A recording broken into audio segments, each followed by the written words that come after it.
This is a little bit different review today. This is more or less on the 44 mag and the myths of shooting full house magnums out of the 44 Magnum. Most people can't control it. They say it's not controllable. It really, even when it came out, people went out and bought them, and they would buy them with a box of ammo, and they would shoot 6 or 8 rounds, and that would be it. And they'd trade the gun in or whatever.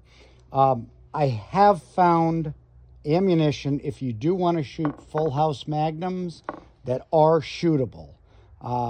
You could go into a 44 special, but then essentially you've got a fairly large gun in that caliber. So I would say trying some of these different ones. And it's very interesting because these are 240 grain American Eagles, and these are all going to be around in the same velocity. This is a 210 grain silver tip, and this is a 240 grain Blazer jacketed hollow point. Okay, so these rounds essentially are all 44 Magnums. The two that I have found controllable, I have shot Winchesters, I have shot American Eagles, very uncontrollable. I'm only going to shoot one of these today. The American Eagle 240 grain. These, I could shoot the box. They are absolutely controllable. And people will say, oh, I'm going to Alaska, I want to carry a big gun. Well, you got to carry the biggest gun that you could control, and you could deliver shots on the target accurately in a situation where you would need the gun. Most people fire a shot, they go in, they take a 500 Smith & Wesson, and they hit the ground 4 feet in front of them because they yanked the trigger so hard and their eyes are slamming shut. So this right here, I'm going to show you. I will shoot one of these just so you could see the recoil. I don't know why a 240 grain in this and a 240 grain in this, or a Winchester or whatever, they're all around the same velocity. This is controllable. This is really not. I'm sure there's people out there that could control this, but I've tried this. Most people have tried different 44s, and it's been difficult. Let's go ahead. Let's shoot one of these, see how it feels, which is not really good.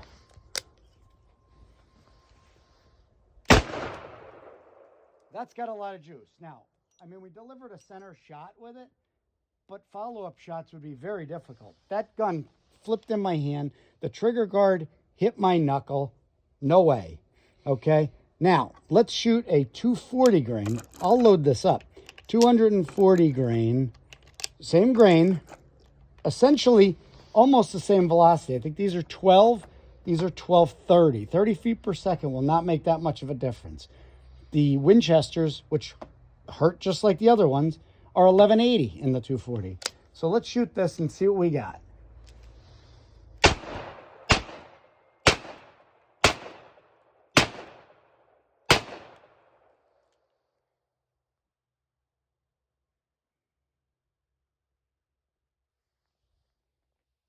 There is no way with those American Eagles that would work, that you could shoot that like that. Okay? So, again, you're still delivering a 1,200 feet per second, 240 grain bullet, jacketed hollow point, accurately enough. It makes the gun shootable. This is a Smith & Wesson model 29 4-inch barrel, 29-3. It's got factory wood grips on it. Even putting Packmeyers, this is still not something that is feasible to shoot. I'll shoot a couple of the 210 grain silver tips. These will have what I always call the Winchester flame. They always have more of a muzzle flash. But these are controllable also.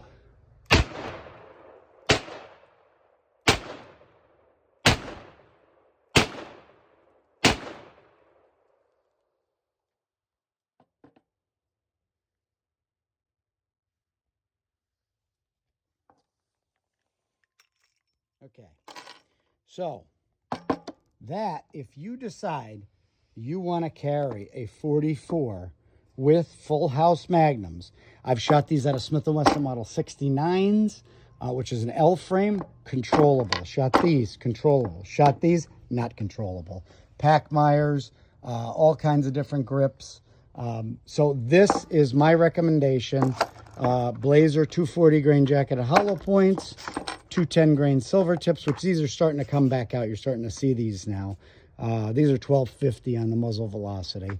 But honestly, this is something that you want to try, see what you're comfortable with, but you can deliver shots accurately with a 44 mag with certain kinds of ammo and not sacrifice going into a special or a lighter gun.